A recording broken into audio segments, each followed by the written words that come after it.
noite. O convidado desta semana do Por Outro Lado é escritor, psiquiatra, jogava hóquei em patins e sabe de cor o sistema das serras galaico-durienses, as linhas de comboio de Moçambique, de Angola, sabe de cor uma série de coisas.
Boa noite. António Lobo Antunes, quais são as serras do sistema galaico-duriense? Onde é que foi descobrir que eu sabia de cor? Algumas? Sabe todas? Não, todas infelizmente não sei. Sabe o início, pelo menos, da sequência? Não sei todas porque fui esquecendo das reguadas que me davam para as aprender. Sei por causa da conferência que deu no fim do mês de novembro, na Gulbenkian, e que contou a história do Sr. André e de como era o seu professor primário, de seu nome, Sr. André. Mas isto tinha que ver com... Portanto, eles queriam que eu abrisse, foram muito simpáticos, um congresso sobre educação, e era na ideia de falar de outros problemas, o que é educação, que me interessava a mim, qual é a diferença entre educação e ensino, entre ensino e aprendizagem, e o que é necessário para se educar, e a diferença entre firmeza e autoridade, etc. Era muito mais sobre isso. E a importância do afeto na autoridade, a autoridade aceita, a autoridade imposta. Então andava à volta disso. Andava à volta disso e aproveitou para falar de grandes amigos seus. O Sr. André não era um dos seus maiores amigos, era, aliás, um homem que lhe provocava bastante Mas eu não medo. percebo porque é que insiste nisso, porque eu nem me lembro já desse homem, lembrei-me nessa altura. Fazia parte dos torcionários que fazem parte da nossa infância, não é? A começar pelos nossos pais, que nos impõem. A educação é feita de um sistema de interdições e de não respostas a perguntas, não é? Não podes pôr os dedos na ficha. Porquê? Porque dá um choque. E depois moles, o que é morrer? E aqui já não respondem, portanto aí chegávamos ao fim à parede e a partir da qual tínhamos que voltar para trás, não é? Isto sempre me foi insuportável.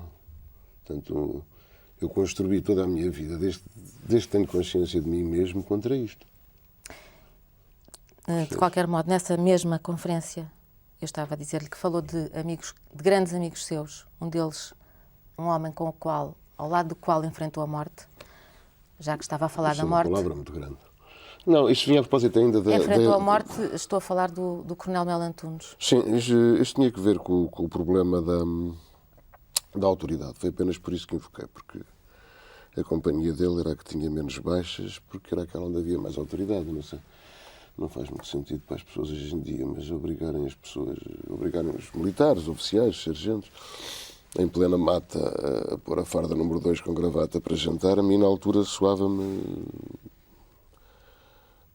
excessivo, não é? E falando com ele explicava-me que não, tinha que ser assim, havia toda uma autoridade mesmo, e que era muito importante. Isso vinha tudo apenas no contexto dessa conversa, não se pode chamar aquilo palestra, era apenas uma introdução a um tema do qual eu nada sei e do que sempre fugi como gato da água, porque sempre, desde a minha infância, desde que me lembro de mim, o que me cheirava à educação dava-me uma imensa vontade de revolta, sabe? Portanto, toda a minha vida foi feita contra isso. No livro de entrevistas, de conversas, que foi agora publicado pela sua amiga Maria Luísa Blanco, em Espanha, fala também desse tempo da guerra. Fala de coisas muito, muito complicadas, não só da questão da autoridade e da disciplina que era necessário manter na mata. fala de questões como o napalm, aquilo que não existia, aquelas coisas que se dizia que não existiam. O napalm, os oficiais do Katanga e da África do Sul, e conta um outro episódio que levou à saída do Coronel Melo Antunes da companhia. Sim. E que eu sei que não gosta de falar no assunto da guerra, gostaria só que contasse o que é que aconteceu que levou a que o Coronel Melo Antunes fosse retirado da companhia. Sabe, esse livro foi feito como uma introdução a uma biblioteca que compreende os livros que eu escrevi, que são publicados em Espanha. E eu julgo que o livro é interessante porque, de certa forma, inaugura um género, no sentido em que é uma entrevista, mas também é um retrato, mas também é um ensaio, mas também é uma crítica, percebe? O livro é muito curioso. Agora, é muito curioso e é muito bom, de resto. Agora, o que aconteceu foi que ela tem razão, ou quem escreveu a contracapa, pela primeira vez eu falei de coisas nas quais não voltarei a referir. Agora, para falar só do napalm, sabe, a guerra era uma coisa atroz e não vamos falar sobre isso. É demasiado horrível para se falar sobre isso. Agora, acho curioso a negação sistemática que se faz no napalm quando vivia com o napalm todos os dias e via os aviões partir com o napalm. Portanto, acho ridículo, cómico, absurdo e uma hipocrisia imensa dizer que não havia napalm. Mas também quero dizer que não tive nunca razão de queixa de nenhum militar. Nunca, nenhum. Tive muito tempo lá, enfim, o tempo que estava toda a gente. E todos os oficiais do quadro do Exército nunca vi nada que não fosse digno e honesto. Encontrei depois muita indignidade quando, no tempo mais curto possível que passei pelos hospitais, ou mesmo no meio dos escritores. Entre os militares, de quem tanto mal se diz, ao ponto de dizer que um militar fardado é um pleonasmo, não tenho a menor razão de queixa, pelo contrário. Foram sempre pessoas com comportamento exemplar em situações de limite.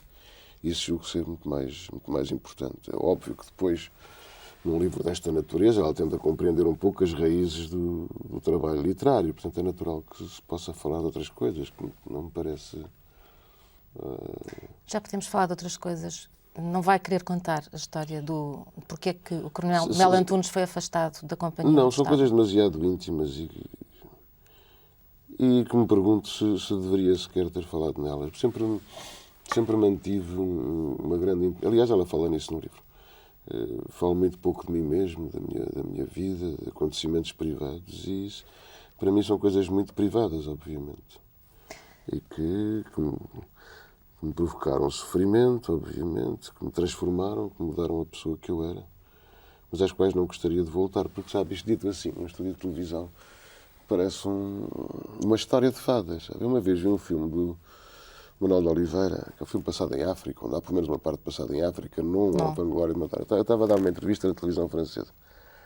E então passam o filme e os soldados já vão no Unimog a discutirem patriotismo e guerra e justiça do colonialismo, blá, blá, blá, blá, blá.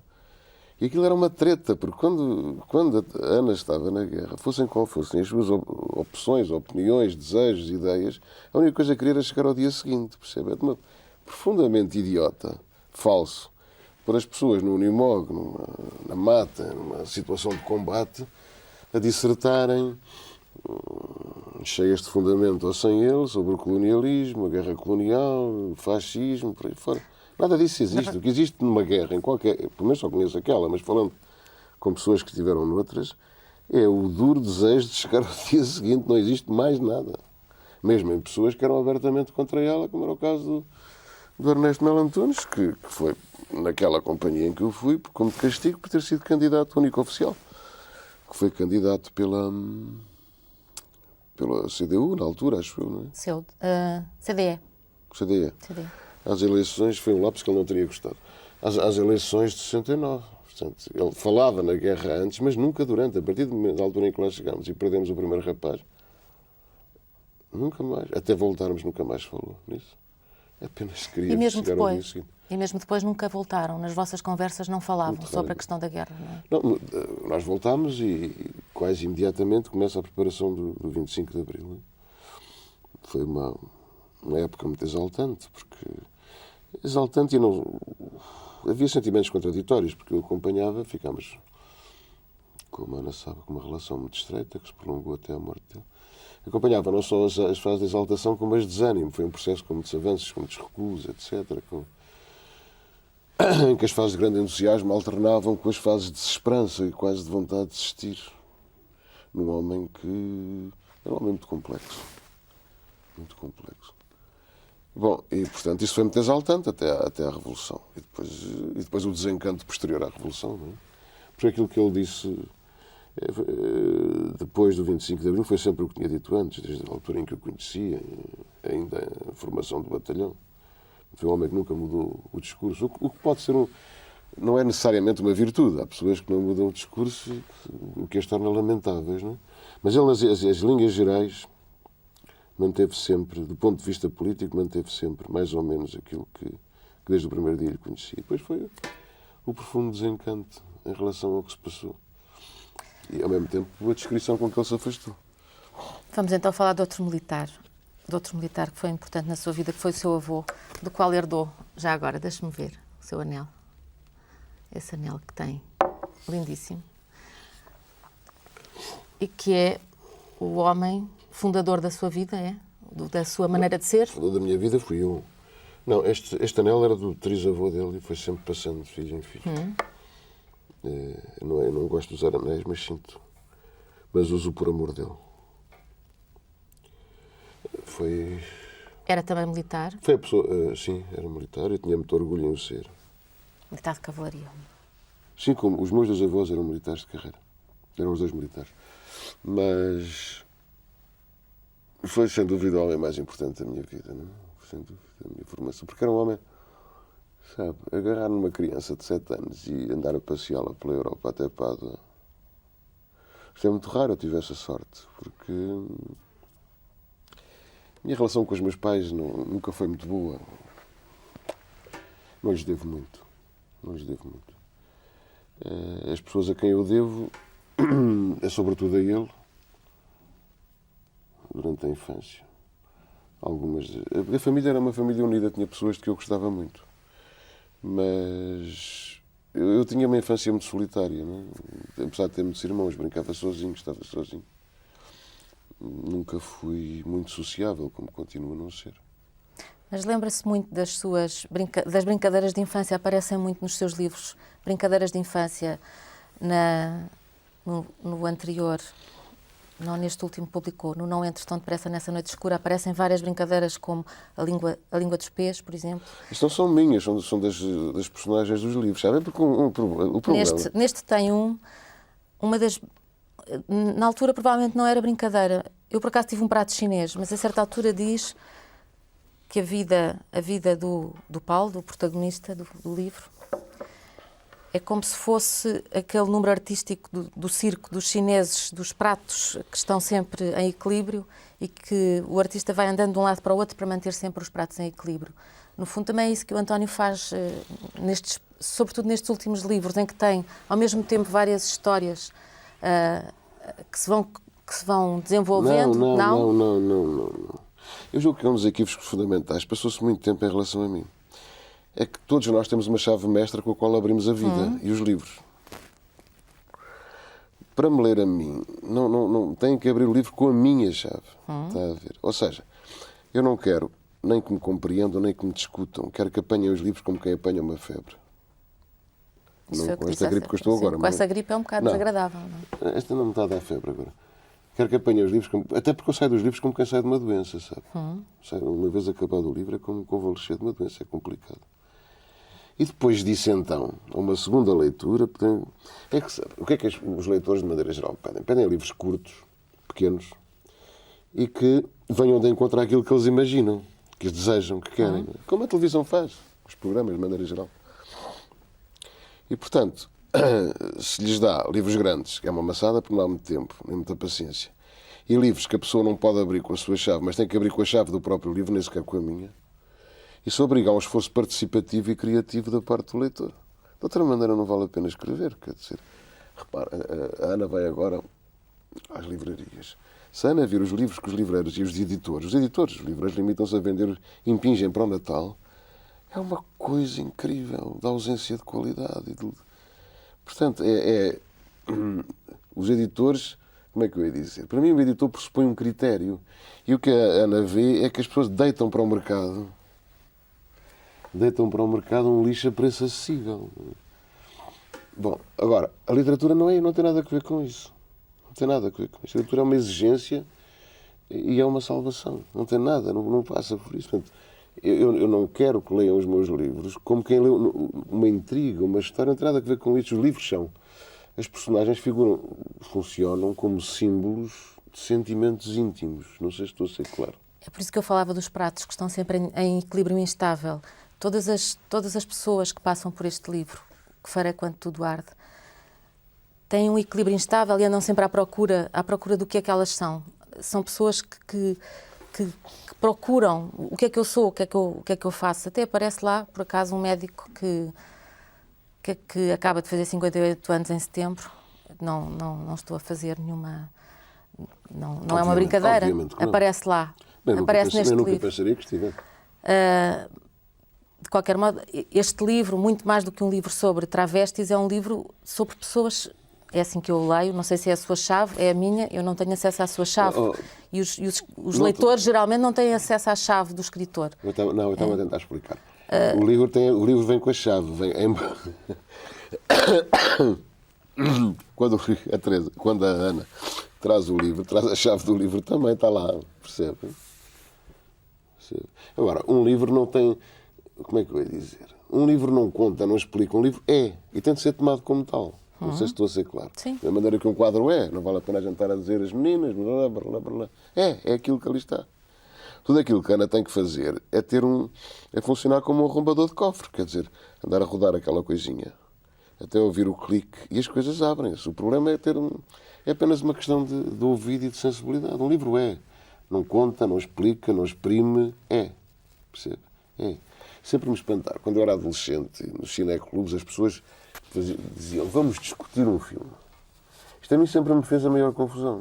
Nunca percebi que se pudesse discutir um filme, discutir um livro. Para aquilo que eu recebo, enquanto espectador, ou enquanto leitor, ou enquanto ouvinte, ou seja o que for, é uma série de emoções que me custa muito a vertebrar imediatamente em palavras. Não sei se estou a ser claro. Portanto, aquilo tem que fazer um caminho interior dentro de mim que às vezes demora meses. Por exemplo, sei lá, os últimos filmes do Bergman, aquilo demora meses a fazer o seu caminho dentro de si, até você ficar... e então não o entende, fica habitada por ele como uma casa fica habitada por fantasmas, ou como aquelas luzes que se passeiam às vezes nas casas vazias, em certas vilas e aldeias. Não é? É um pouco isso, a pessoa tem que ficar... Portanto, eu julgo que quando a Ana ouve um concerto de Schubert, por exemplo, aquilo caminha dentro de si, até porque a gente não sente nem pensa com a cabeça. Uma obra de arte é sentida com a espinha, ou nos dá arrepios ou não nos dá arrepios, não é?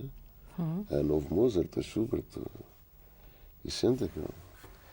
E depois, à volta disto, há aquilo a que chamam os intelectuais, que tentam, como é que eu ia dizer, aplicar às obras alheias uma grelha própria, racional, ou intelectual, ou intelectiva, como queiras chamar, que nada tem que ver com a obra em si. Portanto, depois existe esta decalagem. Como não sou crítica literária, nem tenho ambições a ser... insultá-la, por amor de Deus. Nem tenho ambições a ser... Estava a falar-lhe deste livro como eu li, como eu senti. E senti como uma série de pessoas sempre à procura e sempre numa grande perda, numa grande situação de instabilidade e de precariedade. E sempre à procura de mais. E vão aparecendo várias pessoas ao longo do livro.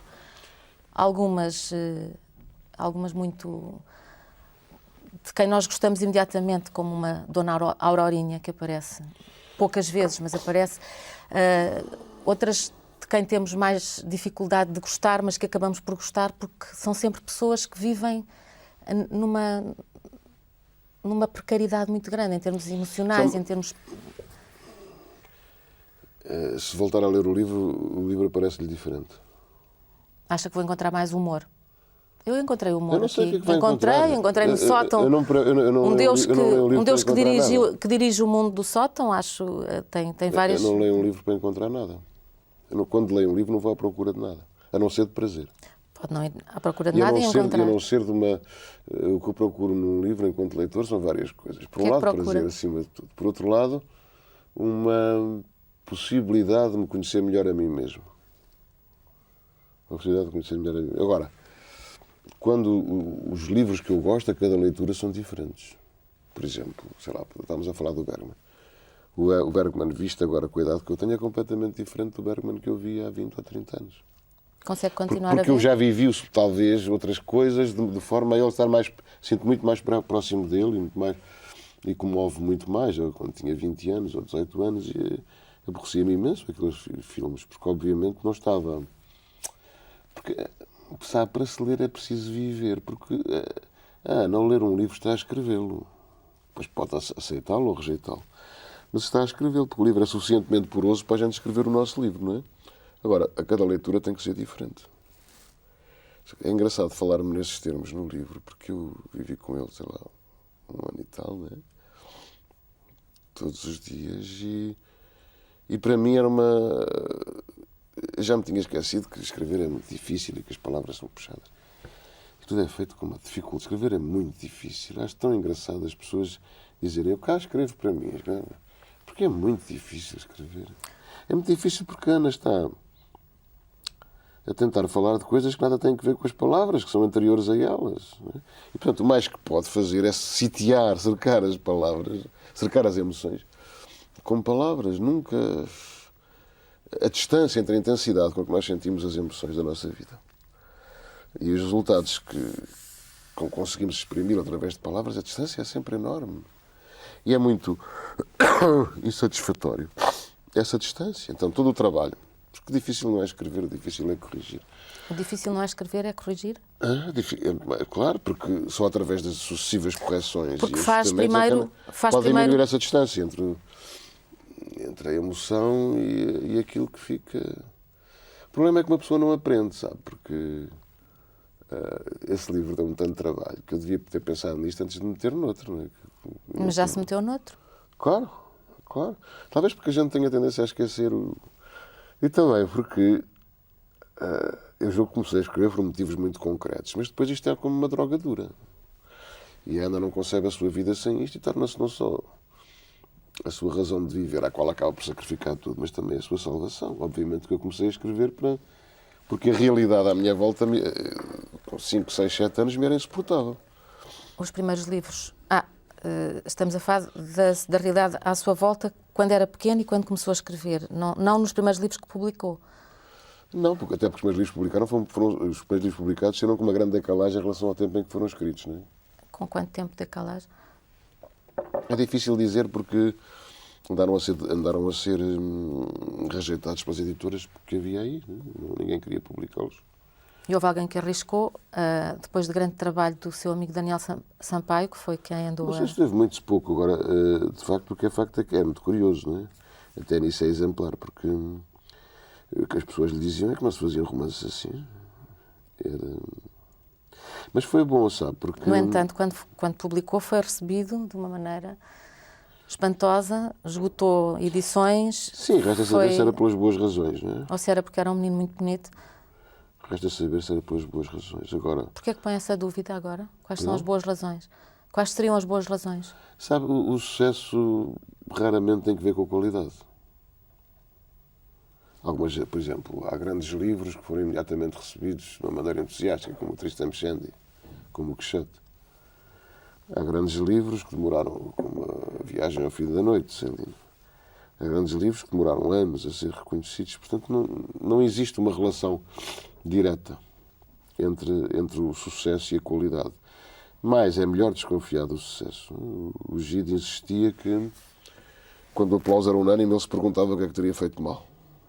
Porque se aquilo que a Ana está a fazer é muito bom, está necessariamente à frente do seu tempo. Portanto, vai lutar contra uma série de incompreensões e de equívocos e de mal-entendidos. Portanto, sucesso imediato não é igual à qualidade. E veja aquilo que tem sucesso. Sei lá, no nosso país, desde os programas de televisão, aos livros, etc, etc. Não é? Agora, se uma pessoa escreve, se uma pessoa quer ter sucesso, é melhor que faça outras coisas e não escrever livros. Escrever livros É sobretudo um problema de paciência, e de tempo e disponibilidade e de entrega que exige um trabalho exclusivo. E provavelmente todo o sucesso é um fracasso adiado. Todo o sucesso é um fracasso adiado. Assim está. Quem é que lê agora alguns escritores que no tempo deles foram... E apostar no futuro é duplamente errado. Por um lado é errado porque é imaginar que as pessoas daqui a 100 anos vão ser mais inteligentes do que as pessoas que vivem agora. Não é garantido. Penso que não. Penso que não. Não me parece que os grandes vultos da nossa história atual, por exemplo, é um bocado difícil comparar o professor Cavaco Silva com o Afonso de Albuquerque ou o Vasco da Gama com o engenheiro Guterres, não é? Talvez não tenha havido uma grande evolução. Por outro lado, quem aposta no futuro é quem se resignou a perder o presente. Percebe? Portanto, é um jogo, ou isto se torna, ou é uma atividade vital para si, independentemente do sucesso que possa ou não ter, que acaba por ser secundário. É óbvio que é agradável quando se pode viver de escrever, não é? Porque, sei lá, uma altura da minha vida em que eu trabalhava de médico até às 11 da noite e depois passava as noites a escrever e estava a matar-me. Era uma coisa perfeitamente desumana. Foi assim que escreveu os primeiros Vive-se com livros. menos dinheiro de escrever do que sendo médico, é evidente. Hoje em dia não. Hã? Hoje em dia não. Hoje em dia, sim. Hoje em dia, sim. No seu caso, não. Mas Hoje em não- dia pode dizer que é reconhecido. Não é? Reconhecido. Sim, que é considerado um grande escritor. Reconhecido como grande escritor. Não te estou a perguntar se é reconhecido quando vai ao supermercado. Que de resto não vai. Olha, uma vez aconteceu no supermercado uma coisa muito engraçada. Era uma daqueles supermercados que eram uma das antigas mercearias e tiveram que se reciclar. E eu estava na bicha para pagar, à minha frente estava uma rapariga que olhou para mim e disse: que pena não ter trazido um livro para pedir um autógrafo. E a senhora do supermercado, que eu já conhecia enquanto quando tinha a mercearia, que morava ali, ia lá muitas vezes, ouviu aquilo e quando eu me aproximei disse: ouça lá, você é célebre em quê? Está a ver? Isto, portanto, o reconhecimento é um pouco isto. Por quem é que se é reconhecido? Está a ver? Pois, eu não estava a falar de ser reconhecido visualmente, estava a falar do reconhecimento de que é um grande escritor a nível mundial. Não estou a falar do reconhecimento quando vai A água no acabou-se. supermercado. A água acabou, pode beber a minha. Tem uma Mas marca fica a de saber aquilo que batom. está a pensar. Isso não faz mal. Eu não estou a pensar nada de grave. Sabe, isso também é uma ideia muito agradável quando não se tem. Percebe? Quando se tem é incómodo, porque a Iana tem muito medo de desiludir as pessoas que tiveram em si uma fé que a Ana nunca partilhou. Por exemplo, eu refiro-me ao meu agente. Ao seu agente americano. Sim, é o único que tenho. Nem tenho dinheiro para sustentar mais que um. A 3 ou 4 pessoas, estou-me a lembrar de um escritor, um crítico alemão, etc., que tiveram em mim uma fé que eu nunca tive. Eu lembro quando o agente começou a trabalhar comigo, eu achei chique ter um agente em Nova Iorque. Ninguém queria os livros. Eu dizia, não, é melhor desistirmos, porque você só está a perder dinheiro comigo. Porquê é que ele apostou? Para aqui, para lá. Porquê é que acha que ele apostou? Ele dizia porque achava que eu ia conquistar o mundo. Se eu conquistar o mundo é isto, não conquistei nada, não é? Agora, foi sempre muito lento, sabe? Porque primeiro ninguém queria. Depois as editoras começavam a publicar. Depois havia um grande sucesso de crítica. A crítica era excelente, os leitores não compravam. Para nem pôr um escritor, necessita de 3, 4 livros, porque publica-se 1 milhão de romances por ano. É mais ou menos. Portanto, quantos desses é que vão ter oportunidade de... que vão ser lidos? E provavelmente haverá excelentes livros que passam despercebidos. Porque há todo um jogo, não é? Todo um jogo. Portanto, que não tem necessariamente que ver com a qualidade literária, embora o Eliot dissesse não acreditava que houvesse Dantes que tivessem ficado na penumbra. Não sei. O que é facto é que, por exemplo, se eu lhe perguntar quantos escritores polacos vivos, grandes, conhece, ou húngaros, ou islandeses, percebes? Se depois conhecerem um já é uma sorte. Conhecerem um já é uma sorte. Portanto, o que acontece é que há uma pequena mesa com muito poucas cadeiras onde estão sentadas 5 ou 6 pessoas. E provavelmente, e depois há uma série de outras pessoas à volta da mesa tentando arredar aqueles para se sentarem lá eles. Portanto, para quem tinha, como eu, uma ideia muito romântica da arte e dos artistas. Olha, voltamos à instituição militar, à tropa. Foi talvez o único sítio onde eu não senti essa competição desenfreada. Haveria, através das medalhas, das condecorações, Mas, numa guerra, as condecorações ganham-se por coragem. Na literatura, ou na medicina, ou na televisão, muitas vezes ganham-se por manobras e por sacanices, percebe? Na medicina também? Obviamente, claro que sim. E na literatura também, claro que sim. Portanto, enquanto ali, quem ganha as condecorações, por exemplo, eu lembro na minha companhia, quem foi condecorado foi um tipo que ficou agarrado à metralhadora sozinho, percebe? Ganha-se por peito aberto diante da morte. Enquanto as condecorações de 10 de junho, dessa fantochada, e à qual eu me prestei, em Portugal nunca aceitei nenhuma, mas no estrangeiro já recebi algumas. E não tem necessariamente que ver com o mérito, percebe? Tem que ver com o quê? Com uma série de coisas, de arranjos, etc., de equilíbrios, por aí fora. Qual seria o prémio que gostaria de receber? Já recebeu um que disse que gostou de receber, que foi o prémio Rosalía de Castro? Sabe, todos os prémios são agradáveis, sobretudo quando têm dinheiro, não é? O Rosalía de Castro não tinha. Não, mas a Galiza para mim é uma coisa especial. Por razões afetivas, pessoais, desde a minha infância é uma coisa especial para mim. Mas eu gostei do Prémio Europeu porque tinha um quarteto a tocar Schubert de uma maneira... Uma pessoa pensava, para que é que eu escrevo se ele já disse isto tudo? E tinha 29 anos. Mas não, eu não... Neste momento da minha vida, há uns anos para cá, acho que tive sorte. Acho que a vida me deu aquilo que eu poderia mais desejar. Que foi Já o não, quê? até porque estou no fim do meu trabalho, percebe? Estou no fim do meu trabalho. Está sempre... Não estou Diz sempre. muito isso. Diz muito Não, há isso. Que está muito no fim do trabalho, Eu tinha planificado um certo número que não de consegue romances. escrever, que o livro que está a escrever não presta. Diz sempre isso. Tem sempre essa sensação. Mas obviamente que não presta. É isso que senta. É Eu isso não que tenho a senta. sensação, tenho a certeza, não tenho nenhuma espécie de vaidade. Obviamente que não presta. Talvez venha a prestar. Este livro não presta. Esse é bom. É? E o Agora- anterior também? Também. Já não é mau. E os anteriores também. Uns são melhores que outros. Sabe, é um pouco... A Ana acaba por gostar do livro por razões diferentes. E muitas vezes não tem que ver com o livro, tem que ver Porquê com as que gosta circunstâncias em deste? que o escreveu, etc. Porquê é que gosta deste? Esse é o melhor romance que eu escrevi. E porquê? Porque é o livro em que estou mais perto daquilo que eu entendo hoje que deve ser um romance, que é diferente daquilo que eu entendi há 5 anos, na época dos Cus de Judas, ou do Fala Alexandrino, ou do Manual dos Há mais. Inquisidores. Percebe? Portanto, é que estou mais perto daquilo que queria. Mas acho que nunca chegarei a fazer o que queria. Agora, não me é fisicamente possível escrever. Gostava de fazer este livro que estou a trabalhar, se for capaz de fazer, e mais outro. E é muito desgastante fisicamente até. A Ana sabe, por vezes, já me viu completamente exausto. Né? E é muito difícil. E mais 2 livros acho que já chega. E provavelmente é mais difícil, porque já ouvi, em muito pior estado, quando não está a escrever do que quando está a escrever. É muito mais difícil não estar a escrever. Sim, mas...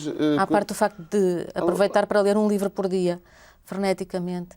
mas isto, eu não sou tão pouco frenético, eu lembro que me dá um imenso prazer. Dá-me um imenso prazer. Agora, e leio depressa, felizmente. Agora, não, há uma parte muito agradável, que é quando o livro está a formar na sua cabeça e a Ana ainda não está com o problema da escrita, não é? Como é que... Porque escrever é como escrever. Ainda não está com... Portanto, aquilo está apenas... As coisas estão a formar-se dentro da sua cabeça e a Ana... Essa parte é muito agradável. Depois, a parte difícil e penosa é quando chega ao trabalho com as palavras. Aí é que todos os problemas técnicos que se põem, porque apesar de tudo há uma técnica, as pessoas pensam que... Eu sou um engenheiro com sucesso, escrevo um folheto, vou à televisão, escritor. É cómico.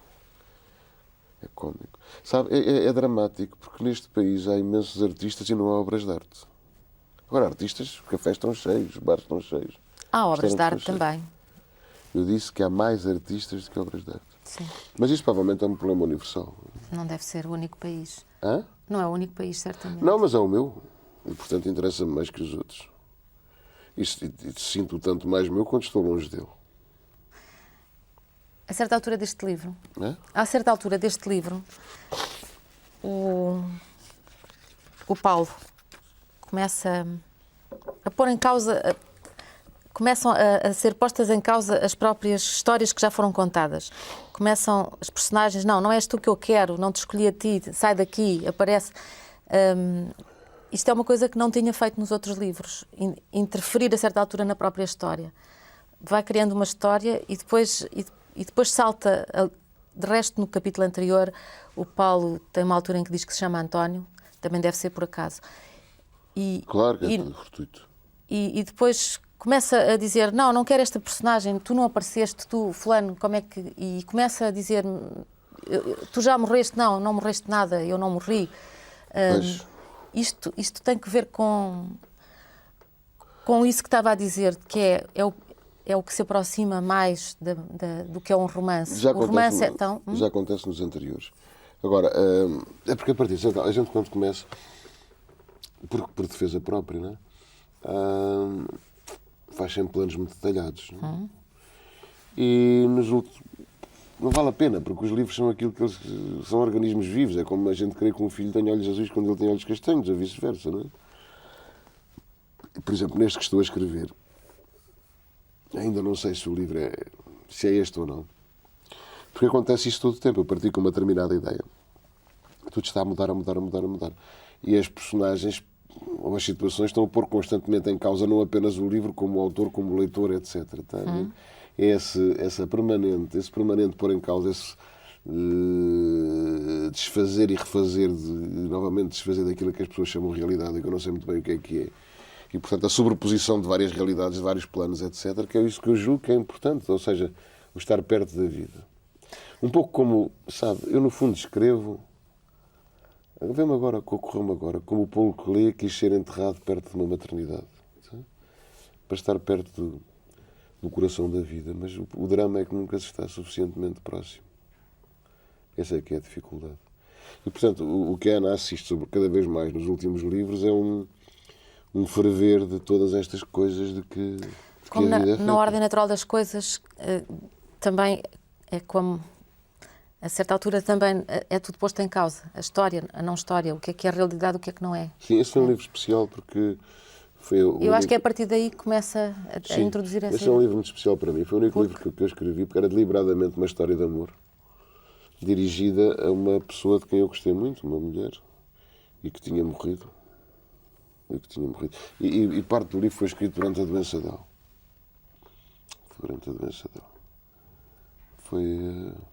Era uma pessoa que tinha a faculdade de nos fazer sentir únicos. E acho que isso, sabe, das coisas melhores da vida é a Ana estar com a pessoa e sentir que mais nada existe a não ser a Ana. E ela tinha a capacidade de fazer sentir isso às pessoas. Era uma tia minha de quem...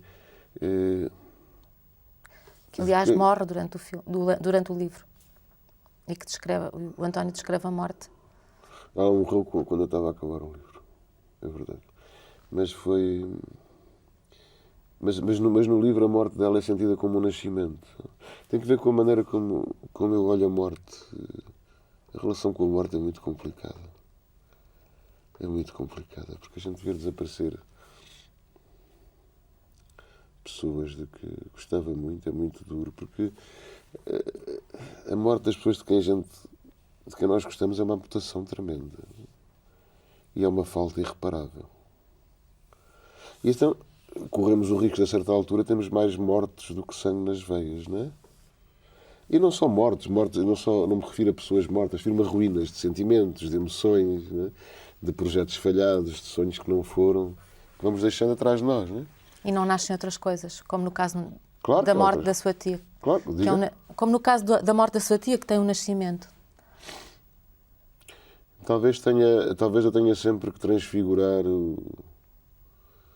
lembro-me de um amigo meu me perguntar: achas que se morre assim? Eu não sei como se morre, mas espero que se morra assim.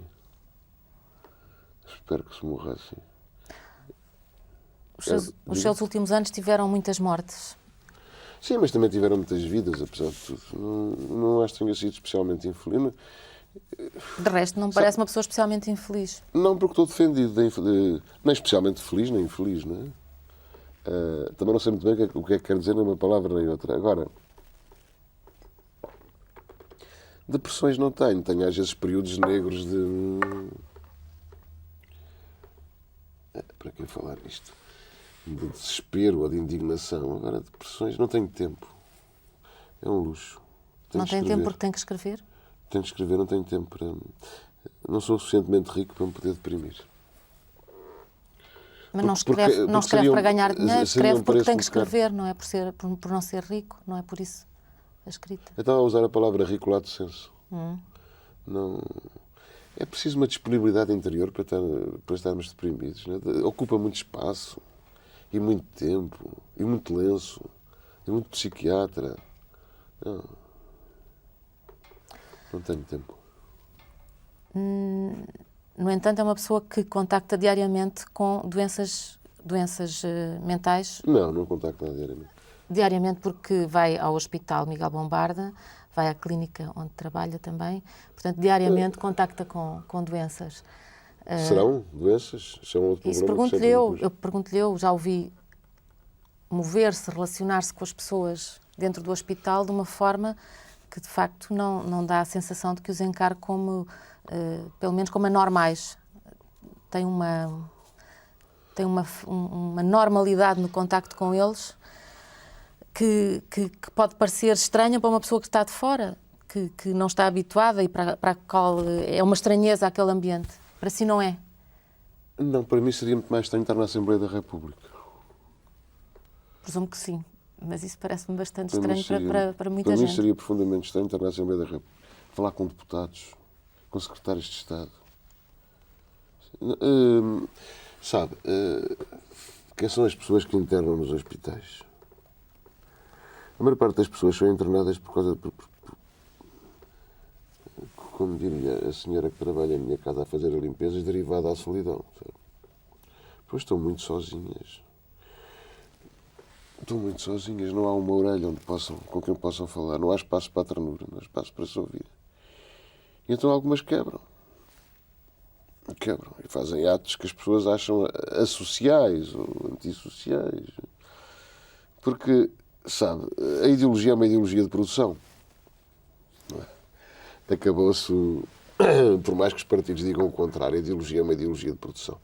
E quem não produz imediatamente, agora estou a citar o Lévi-Strauss, é vomitado ou é engolido. Não é? Ou é vomitado, ou engolido, passa a ser um artista, um filósofo, um profeta de uma nova civilização, seja o que for. Ou então, não produz imediatamente, é vomitado num hospital psiquiátrico, onde as condições são infra-humanas, nos hospitais de Estado. Infra-humanas. E como as instituições de saúde não se autorreformam, continuam a ser infra-humanas. E depois há determinadas instituições particulares que funcionam como caça-nicas para as pessoas que estão a sofrer. Para mim, o princípio base, aquilo que me importa é o sofrimento da pessoa, sabe? Lá o rótulo, se é doente, se é normal. Até, eu lembro-me de um professor que eu tive que dizia, a propósito de serviços de urgência, quem determina o que é urgente é o doente, não é o médico. Se eu doente acho que é urgente, é urgente. Não é o médico que tem que vir cagar postas a dizer o que é urgente. É bom que se acabe com essa história do poder médico, que é uma coisa lastimável. Portanto, são pessoas que estão a sofrer. E como o sofrimento delas não é certamente diferente do meu nem do seu, eu julgo que nos devem merecer, no mínimo, o maior respeito. E, portanto, é-me chocante chegar a um hospital e ver os médicos ou os enfermeiros, não estou, coitados dos médicos, a fazer botes expiatórios de nada, há de tudo, a tratarem os doentes por tudo, a fazerem-nos esperar horas e horas. Mas isso passa-se numa repartição, passa-se em toda a parte. Eu hoje tive que esperar aqui. Passa-se em toda a parte. Somos muito pouco atentos aos outros. E depois, somos muito pouco delicados. E o respeito pelas outras pessoas não é no sentido em que o condutor do elétrico me dizia quando eu era miúdo e fazia as neiras do elétrico, respeitinho é que é preciso. É no sentido de... Foi essa a educação que lhes deram? Era isso que ele dizia? Exatamente. A educação que me deram foi a fazer assim com o livro da escola para quando abrisse cair na página que eu sabia melhor no exame da 4ª classe. Isto era o que os nossos pais consideravam bons pedagogos. Sobretudo sim. A tragédia é essa, percebo. Felizmente isso já mudou também, diga-se. Diga? Felizmente isso mudou bastante, não? Não é isso que o António espera das suas filhas. Talvez não é isso que o António espera do seu neto. Porque os nossos filhos talvez sejam mais corajosos do que nós. Que suportávamos, por exemplo, no meu caso, uma autoridade sem sentido, porque era feita de violência em vez de firmeza e não era nunca acompanhada de afeto. Portanto, as pessoas da minha geração, ou da sua, são o que são, devem-no a si mesmas e não aos pais. A Gertrude Stein dizia a propósito de Paris, da importância que ia de ir para Paris, ela dizia: não é tanto o que Paris dá, é o que Paris não tira. E os nossos pais tentavam-nos tirar muita coisa. desde a autonomia, a capacidade de invenção, etc. Havia um sentido normativo aí, sim. Os nossos pais e a escola. E a mocidade portuguesa. A escola afetou um pouco, porque passei a escola a jogar xadrez. Eu fazia desporto, estava-me borrifando. Agora, chegava a casa e tinha aquela autoridade permanente. E é tremendo. O sentimento dominante das pessoas da minha geração em relação aos pais era de medo. Isto é a negação do amor, da educação, de tudo. Eu, em relação ao meu pai e os meus irmãos, pelo menos só posso falar por mim, mas presumo que se seja a mesma coisa, o que eu sentia em relação àquele homem era medo. Medo. E é muito difícil transformar o medo mais tarde em afeto, porque depois, aos 13, 14 anos, uma pessoa revolta-se contra isso, mas levei a vida a ter medo deste tipo. Percebe? Não faz o menor sentido. Não me parece nada que as suas filhas tenham medo de si. E, no entanto, têm um enorme respeito e um enorme afeto. Bom, mas espero que sim, não sei. Sabe, qualquer relação é muito conflitual, porque a Ana há bocado falou a propósito dos livros. O próprio de qualquer relação é estar sempre à beira da ruptura, mesmo que seja com os nossos filhos, com os nossos amigos. Não é? E a relação é feita de rupturas também e de recomeços, não é? Felizmente, senão seria extremamente aborrecida. Agora, espero que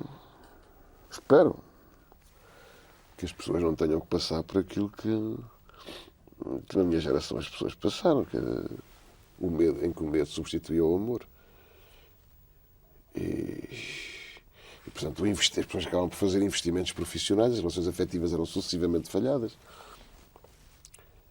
Eram sucessivamente falhadas e, no entanto, mantinham-se como casamentos, era isso que queria dizer? Estava a falar disso?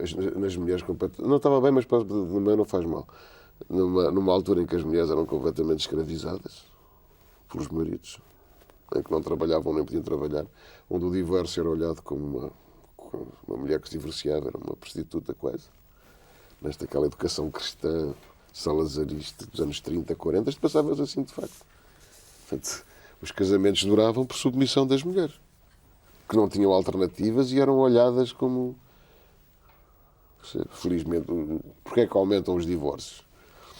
Os divórcios passam a aumentar a partir da altura em que as mulheres principiam a adquirir, ainda não é um facto, ainda não existe, um estatuto de igualdade em relação aos homens e deixam de estar para aturar aqueles selvagens brutos em que eles se tornavam, porque era também isso que a sociedade lhes pedia. Eu lembro quando fazia medicina na tropa, estava em Tomar na altura. Se uma mulher tinha um orgasmo, o marido batia-lhe. Portanto, e a expressão que as pessoas usavam, portanto, isto passava-se na Serra, não sei se sabe o que é a Serra. A Serra em Tomar é uma zona em que a expressão era: o meu marido serviu-se de mim. Está a ver? Isto é a negação de qualquer espécie de afeto. Da mesma maneira que os pais serviam dos filhos. Agora vais buscar um mais 3 vezes. Está a ver? E em que os filhos eram apresentados depois como uma espécie de cãezinhos sábios que debitavam coisas. Não é? Papagaios. Papagaio revoltado, é assim que se descreve. Talvez, não sei. Não sei. De qualquer maneira, está tão longe de mim, não guardo nenhum rancor. Não? Quando olho para trás acho isso. Pelo contrário, até uma pessoa, hoje em dia, e a Marisa Blanco fala nisso, que há pessoas que começaram por achar que o António tinha uma atitude muito arrogante e que o que ela acha é que o António tem uma atitude de uma enorme franqueza, de uma enorme limpeza naquilo aquilo que diz é aquilo que está a sentir. E mesmo que tenha imenso pudor em revelá-lo e mesmo que tenha imenso pudor em revelar as suas ternuras. Sabe, há outra coisa, é porque eu recuso tantas entrevistas. Toda a entrevista é um exercício de vaidade. Toda a entrevista é um exercício de vaidade. Eu no estrangeiro só dou entrevistas quando me pagam. Senão não dou. E é tanto exercício de vaidade que não faz nenhum sentido a pessoa dar uma entrevista de graça. Se não fosse a sua existência, eu não tinha vindo aqui, mas estas entrevistas últimas, se as leu, viu que eu respondi de má vontade, porque toda a entrevista é um exercício de vaidade. E o seu trabalho acaba por ser muito mais interessante aquilo que possa dizer numa entrevista. Porque há sempre o aspecto formal, há o ambiente, estas coisas todas, as máquinas, as luzes, a câmara. Aquela senhora ali a fazer sinais com os dedos do tempo que falta, não é? E que eu vejo pelo canto do olho. Portanto, é uma situação tremendamente artificial. E é uma grande ajuda. Me ajuda imenso. Para si. Para mim, pois, sim, claro. Isto é uma situação completamente artificial, onde o entrevistado está sempre numa posição de submissão. Está num ambiente que não conhece, etc., assustado. E depois eu vejo entrevistas que fico doido, quer dizer, interrompem os entrevistados, não é o seu caso. Uma das coisas que eu gosto em si é que as entrevistas são boas. Mas, por exemplo, acredita em Deus, sim ou não? Telejornal. Acredita em Bom, Deus, eu sim ou acho não, que- António? Hã? Acredita em Deus, sim ou não? Isso é uma resposta demasiado íntima, não é? Eu não levaria uma... Pelo menos neste Deus que aparece aqui no livro, Isso não a é Deus nenhum, isso dirigir, é um pobre reformado, é um pobre reformado que está num sótão de uma pensão com um delírio senil, coitado. com um delírio fantástico. António, obrigada por ter vindo. Obrigado por ter acedido à minha insistência. E vou dar-lhe um relógio. Eu sei que detesta relógios, portanto é uma situação um bocado embaraçosa. Não, parece Mas é uma um relógio. bússola e tudo, talvez me Parece indique uma algum bússola. norte. Como não usa relógio de Obrigado. pulso, não é relógio de pulso. Obrigado por ter vindo, António. Obrigado. Parecia uma bússola, não é? Não é mau. O problema dos relógios é que dividem.